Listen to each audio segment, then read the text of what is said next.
Ang mga magagandang babae na ipinanganak sa mahihirap na pamilya ay madalas na dumaranas ng mga trahedya sa kanilang buhay sa buong kasaysayan. Para silang masasarap na pagkain na ang lahat ay gustong tumikim ngunit walang sino man ang gusto na magbayad. At sa nakakamangha na palabas na ito ang bawat maling desisyon na ginagawa ng batang babae ay nagtutulak sa kanya patungo sa kailaliman. At sa edad na 18 si Tess ay dalisay at kapansin-pansin na dalaga. At kahit saan ito magpunta palagi nitong nahuhuli ang mga mata ng mga lalaki. Pagkatapos ng pagtitipon ng mga kabataan bumalik si Tess sa kanyang tahanan at sa oras na pumasok ito sabik na binalita sa kanya ng kanyang ina ang isang magandang balita. Natuklasan ng kanilang ama ang isang malayong kamag-anak na napakayaman. Ngunit pinaalala ni Tess sa kanyang ina na ang kanilang pinakaalalahanin ay ang paghatid ng sariwang honey sa palengke kinaumagahan o kung hindi ang kanilang pamilya ay hindi kakain.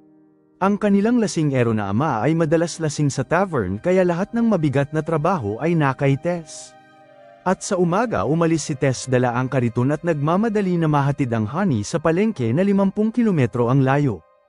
Ngunit sa kalagitnaan isang karwahe ng Maharlika ang muntik nang bumangga sa kanya at ang parehong karwahe ay bumaliktad. At sa gitna ng galit ang tagapaglingkod ng Maharlika ay pinatay ang kabayo ni Tess.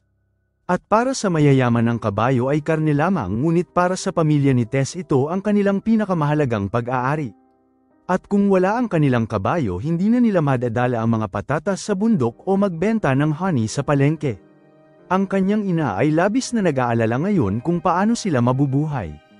At pagkalipas ng ilang araw sa ilalim ng pagkumbinsi ng kanyang ina pumayag si Tess na bisitahin ang mayaman nilang kamag-anak at umaasa na maaaring magbigay sila ng tulong. At pagkatapos narating ni Tess ang kanilang estado at namangha sa mansyon. At habang nag-aalangan isang medyo may edad na lalaki ang lumapit sa kanya.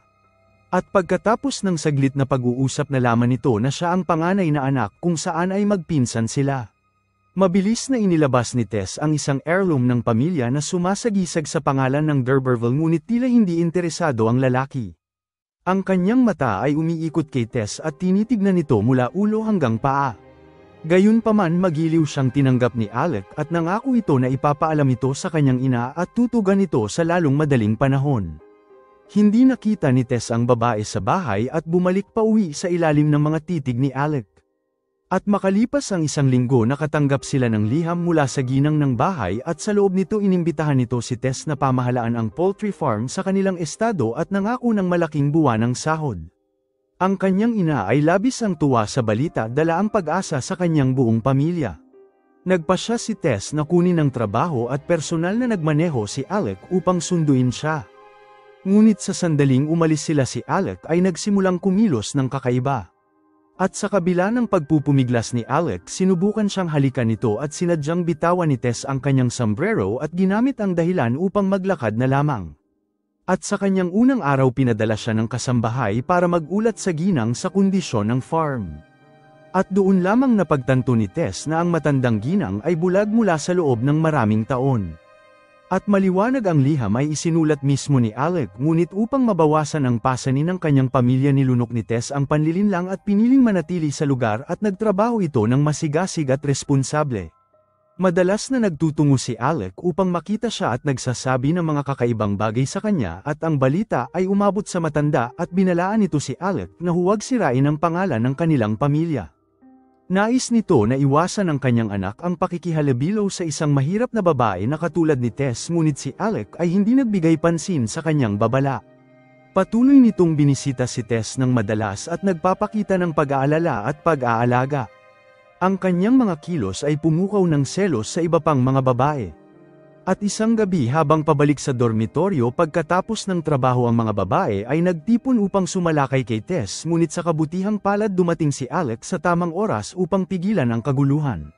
Si Tess ay labis nagpapasalamat habang dinala siya ni Alec sa kagubatan. Sinabi nito sa kanya na kamakailan ay binigyan nito ang kanyang mga magulang ng kabayo at 20 francs para makatulong sa gastusin. Naantig si Tess at sa pagsasamantala ng pagkakataon hindi pinansin ni Alec ang pagtutol ni Tess at pinilit ang kanyang sarili sa kanya. Ang nangyari ay parang bangungot para kay Tess kung saan ang panahon na ang kalinisang puri ng isang babae ay nangangahulugan sa lahat. Nagpatuloy ang problema at alam nito na si Alec ay hindi siya papakasalan at hindi lamang siya ang nagiging biktima sa lugar. At sa pagtanggi nito na mamuhay na walang dignidad, umalis si Tess sa farm at bumalik sa kanyang sariling nayon. Pinagpatuloy nito ang trabaho sa kanila, ngunit ang mga liwanag sa kanyang mata ay wala na at hindi na rin ito dumedalo sa pagtitipon ng mga kabataan. Ilang buwan matapos na umuwi, isinilang ni Tess ang anak ni Alec at hindi tiyak kung may kinabukasan ito, at ang kanyang ama na nahihiya sa sanggol ay tumanggi na papasukin ng doktor kahit pa ang sanggol ay inaapoy na sa lagnat. Nagdarasal si Tess tuwing gabi kasama ang bata sa kanyang bisig, ngunit ang sanggol ay hindi nakaligtas at inilibing nito ang kanyang anak ng mag-isa, at ang kawalan pake ng kanyang pamilya ay nag-iwan sa kanya na labis na nasaktan. Nagpasya ito na umalis sa kanila at magsimula sa isang lugar kung saan walang nakakakilala sa kanya. At naniniwala ito na pagkatapos lumipas ng kadiliman ay magkakaroon siya ng panibagong buhay. Isang may-ari ng farm ang tinanggap siya at mabait ito sa lahat ng kanyang manggagawa. At sa lugar na yun walang nagtatanong sa nakaraan ng kahit na sino at ang lahat ay nagkakasundo ng payapa. At isang araw ang magandang pananalita ni Tess ay nakuha ang atensyon ng isang binata sa kanyang likuran na si Claire, na isang edukadong iskolar. Nagtungo ito sa kanayunan upang matuto sa dairy farming at mabilis silang nagkasundo. Si Tess ay mahilig sa romantikong panitikan at madalas silang nag-uusap tungkol sa mga kwento at nobela. Naakit si Claire sa kanyang alindog na tulad ng isang unang pag-ibig. Si Claire ang pangarap na lalaki ng lahat ng babae na nasa farm, at bawat galaw ay kinikilig ang kanilang mga puso. At hindi nagtagal inutusan ng amo nila si Tess at Claire na magtulungan sa pagpapastol ng mga baka. At dahil maraming oras na magkasama ang kanilang nararamdaman ay lumalim, at kahit pa ang aksidenteng pagdikit ng kanilang mga kamay habang namumulot ng damo ay nagpapakilig sa kanilang dalawa. At isang umaga habang patungo sa simbahan, ang mga babae ay huminto dahil sa malaking tambak habang dumaan si Claire at nag-alok ng tulong, at ang mga babae ay lihim na labis ang tuwa. Binuhat niya ang mga ito ng isa-isa at nang si Tess na tumanggi ito, ngunit binuhat pa rin siya ni Claire at sinabi na ginawa niya lamang ito para mapalapit sa kanya. At ito ang unang pagkakataon na pinagtapat nito ang kanyang nararamdaman.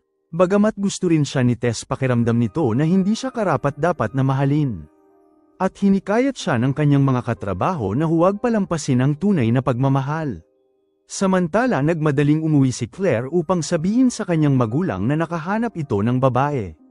Ngunit nang marinig nila na si Tess ay isang mahirap na babae na nasa bukid, mariin silang tumutol sa binata. Naniniwala ang kanyang mga magulang na ang pinakamahusay na makakapareha nito ay isang guro sa paaralan na lumaki kasama ni Claire, na lihim na nagmamahal sa kanya sa loob ng maraming taon. Alam din ito ni Claire, ngunit tuluyan na bago ni Tess ang kanyang isipan. 2 araw ang lumipas, iniwan ni Claire ang kanyang mana at bumalik sa bukid. Ibinuhos nito ang malalim niyang pagmamahal para kay Tess at hiniling na pakasalan siya nito. Naiyak si Tess sa labis na sakit dahil sa kanyang nakakahiyang nakaraan at mababang pagpapahalaga sa sarili, kaya naman nag-alinlangan ito, ngunit ang mabuting puso ni Claire ay nagpaibig sa kanya. Ayaw nitong mawala ang lalaking ito sa kanya, at sa matinding pasensya ni Claire niyakap ni Tess ang kanilang pagmamahalan. Nagdaos sila ng simpleng kasal na nasaksihan ng kanilang amo at mga katrabaho nito. Upang mabigyan si Tess ng magandang buhay, umupa si Claire ng isang maaliwalas na bahay bilang tahanan nilang mag-asawa. Ang lahat ay tila perpekto at si Claire ay gumastos ng malaking halaga upang mabilhan si Tess ng mamahaling alahas. At nang makita kung gaano kaganda si Tess, pakiramdam ni Claire na nahanap nito ang pinakamahalagang kayamanan sa mundo. At upang ipakita ang kanyang katapatan, pinagtapat ni Claire kay Tess na nakipag-date ito sa isang may edad na babae nung nag-aaral ito sa ibang bansa. Hindi nagalit si Tess sa kanya, at sa halip ay labis pa itong naantig sa katapatan niya. Natuwa ito na si Claire ay ganap na tapat sa kanya at hindi napagtanto na gayong mga pag-amin ay maaaring karaniwan para sa mga lalaki, ngunit isang mapangwasak na dagok para sa mga kababaihan. At nang walang pag-aalinlangan, inamin din ito na minsan siyang sinaktan ni Alec, at bago pa ito matapos na magsalita ang ekspresyon sa mukha ni Claire ay nagbago. Hindi inaasahan ni Tess ang ganoong reaksyon at nais lamang nito na maging tapat sa lalaking mahal niya, ngunit galit siyang inakusahan ni Claire ng panlilinlang at sinabi na ang Tess na kaharap niya ngayon ay hindi ang Tess na minahal niya. At sa sumunod na umaga sinabi ni Claire sa kanya na hindi nito kayang tanggapin sa kanyang sarili kung ano sinabi ni Tess sa kanya at hiniling nito kay Tess na bigyan siya ng panahon at plano nitong bumalik sa Paris para ipagpatuloy ang kanyang pag-aaral at kung matatanggap nito ang lahat nangako ito na babalik siya. Ngunit sa mga araw na yon ayaw nito na makipag-ugnayan si Tess sa kanya. At sa ikatlong araw ng kanilang kasal pinaalis ni Claire si Tess ngunit walang ideya si Claire na si Tess ay wala ng ibang mapupuntahan. Habang nag-iisa sa ulan at dilim labis ang takot nito at ang singsing lamang niya sa kasal ang nagbibigay sa kanya ng lakas ng loob. At sa sumunod na araw muling gumala si Tess nang walang patutunguhan at sa kakahuyan hindi nito inaasahang nakasalubong ang dating mayordomo mula sa bahay ni Alec. At nang makita ang malungkot na Tess hinaras siya ng lalaki sa pamamagitan ng mahahalay na salita. Nagpumiglas si Tess para makatakas at isang labis na takot ang muling nag-alab sa kanyang puso. At sa kabutihang palad tinulungan siya ng isang kaibigan mula sa pagkabata bagamat ang sariling buhay ni Is ay mahirap dinala nito si Tess sa farm kung saan siya nagtratrabaho at nagsimula silang magtrabaho ng magkasama sa pag-aani ng mga patatas. Bagamat ang trabaho ay mahirap sapat na ito upang hindi sila mamatay sa gutom. Ngunit ang tagapangasiwa ng farm ay lumalabas na kaparehong mayordomo na nang insulto sa kanya noong nakaraang araw. Tinuya siya nito sa pagiging mabagal at nagbanta na ilalantad ang kanyang nakakahiyang nakaraan sa lahat. At dahil ayaw mawalan ng trabaho o mapahiya ang kanyang kaibigan tahimik na umalis si Tess nang hindi nagpapalam. Kaya nagpatuloy si Tess sa paghahanap ng trabaho ngunit sa mga panahon na yun kaunti lamang ang trabaho na para sa mga babae. At dahil pagod na ang kanyang katawan at kaluluwa hindi nito inaasahang muling makita si Alec. Napansin ni Alec na kawawa si Tess at hinabol niya ito upang mag-alok ng tulong. Ngunit labis ang pagkamuhi ni Tess sa kanya at mas gusto na lang nito na mamatay sa gutom. Gayunpaman nagawang mahanap ulit siya ni Alec at sa pagkakataon na ito ay gumagawa ng mabibigat na trabaho. At muli nakiusap ito kay Tess na tanggapin ang kanyang tulong alang-alang sa sanggol na isinilang nito. Ngunit muling tumanggi si Tess kahit pa sinabi ni Alec na handa nitong isantabi ang kahihiyan at pakasalan siya.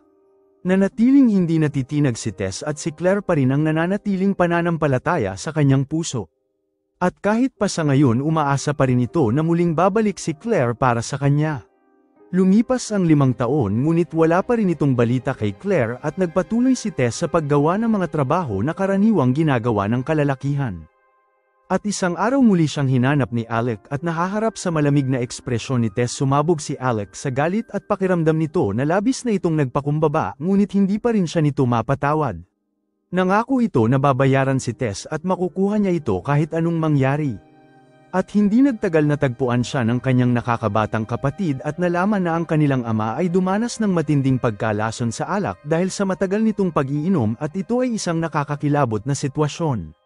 At matapos na asikasuhin ang libing ng kanilang ama dinala ni Tess ang kanyang mga nakakabatang kapatid pabalik sa kanilang bayan ngunit ang hindi alam na si Alec ay palihim silang pinagmamasdan na may masamang hangarin. At pagdating sa bahay sinabi sa kanila na ang kanilang bahay ay nakasangla at ang pamilya ay nawalan ng tirahan. Nagreklamo ang kanilang ina na ang lahat ng kanilang kasawian ay kasalanan ni Tess. At dahil walang ibang pagpipilian nagtungo sila sa isang abandonadong simbahan at hindi maintindihan ni Tess na wala itong ginawang masama kung kaya't bakit pinaparusahan siya ng tadhana. Kaya nitong mamuhay ng mag-isa ngunit ang kanyang nakakabatang kapatid ay kailangan na may kasama. Si Tess ay labis na naliligaw at sa pagkakataon na ito sila ay nahaharap sa isang matinding krisis. At sa mga sandaling yun lumitaw si Alec at sinabi nito na wala nang makakatulong sa kanila kundi siya lamang. Nangako ito na aayusin ang lahat para sa pamilya ni Tess kinabukasan ngunit kung papayag lamang si Tess na sumama sa kanya. At pagkatapos 3 taon ang lumipas si Claire na matagal na wala ay biglang bumalik sa kanilang nayon. Nabasa nito ang lahat ng liham na isinulat sa kanya ni Tess sa loob ng maraming taon at sa kabila ng mga paghihirap na tiniisin nito hindi ginulo ni Tess ang mga magulang ni Claire kahit na isang beses. Mabilis nitong dinala ang kanyang karawahe sa farm kung saan minsang nagtrabaho si Tess at umaasang makakuha ng impormasyon sa mayordomo ngunit wala itong nakita sa lugar.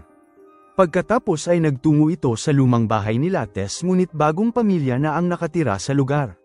At sa libingan ng ama ni Tess sinabi ng pari sa kanya kung saan nakatira ang ina ni Tess ngayon at ito ay isang bahay na inayos ni Alec para sa kanila. At nang makita ang estranghero na di umano'y kanyang manugang pinayuhan ng ina ni Tess si Claire na huwag na muling gulihin ang buhay ni Tess dahil masyado na itong nagdurusa. Ngunit hindi nakatiis ang nakakabatang kapatid ni Tess at sinundan nito si Claire at sinabi sa kanya kung saan nakatira si Tess kung saan sa isang maliit na nayon na malapit sa dagat. Nagtanong si Claire tungkol kay Tess sa paligid at sa wakas tinulungan siya ng isang kartero na mahanap siya. Ngunit pagkaraan ng maraming taon ang kanilang mga buhay ay nagbago ng malaki. At lumalabas na hindi pinabayaan ni Claire si Tess ngunit nagkasakit ito sa ibang bansa na nagpaantala sa kanyang pagbalik. Ngunit lumipas ang panahon at si Tess ngayon ay ang may bahay na ni Alec. Si Tess ay nasa matinding sakit ngunit mahal pa rin ito si Claire at hindi na sila maaaring magkisama pang muli. Si Claire ay labis na nasaktan sa kanyang mga salita at ang puso nito ay kumikurot sa labis na kalungkutan. At matapos siyang paalisin ni Tess walang pagpipilian si Claire kundi ang umalis habang sinusubukan ni Tess na pakalmahin ang kanyang sarili. At sa pagtingin nito kay Alec sa kwarto na iniinsulto siya ay nawala ito sa kanyang sarili. Sinira ni Alec ang kanyang buhay at hindi na niya ito kayang tiisin pa habang isang katulong ang narinig sila sa labas ng pinto habang sila ay nagtatalo. At hindi nagtagal nagpalit si Tess ng kanyang damit at nagmadaling bumaba at tila may napagtanto ang katulong. At sa pagtingin nito sa kisame nakita nito ang patak ng dugo na dahan-daang tumutulo sa itaas. Nagmadali ito sa itaas at labis na natakot sa kanyang nakita. At matapos na patayin si Alex sinundan ni Tess si Claire sa istasyon ng tren sa mga huling segundo bago ito umalis. Nalaman ni Claire kung ano ang ginawa ni Tess ngunit hindi na niya ito pinabayaan muli. Nagpasya ito na dalhin siya at tumakas sa kabilang border upang magsimula ng bagong buhay. Hindi rin sila nang ahas na sumakay ng tren o gamitin ang pangunahing daan at tumakas sila sa silangan nang hindi tumitigil. At nang madaanan nila ang dati nilang tahanan nagpasya si Claire magpahinga muna doon para sa gabi. Si Tess ay maganda pa rin katulad ng dati at doon sinamantala ni Claire ang pagkakataon na balikan ang kanilang kasal ngunit ang daan sa kanilang pagtakas ay hindi ligtas. At sa sumunod na umaga dumating ang landlord upang maglinis at natuklasan si Tess at Claire sa loob. At dahil napagtanto na hindi sila pwedeng magtagal kinuha ni Claire si Tess at mabilis tumakas. Naglakad sila ng walang tigil sa buong araw at gabi bagamat sila ay malapit na sa silangan si Tess ay pagod na at kailangan nitong magpahinga. Alam ni Tess na siya ay aarestuhin anumang oras at nakiusap ito kay Claire na kung isang araw ay wala na siya dapat nitong pakasalan ang kanyang kababata. Ang himig ng mga uwak ay tila nagbabala sa isang bagay at nang magising si Claire nakita nito ang mga sundalo na papalapit. Nakiusap si Claire sa kanila na hayaan si Tess na matulog kahit saglit at si Tess ay inaresto at ikinulong. Si Tess ay nahatulan ng kamatayan at 3 buwan ang lumipas siya ay pinarusahan sa pamamagitan ng bitay. Salamat sa panunood. Kung nagustuhan mo ito huwag kakalimutan mag-like at subscribe para sa mga susunod pa nating movie recap.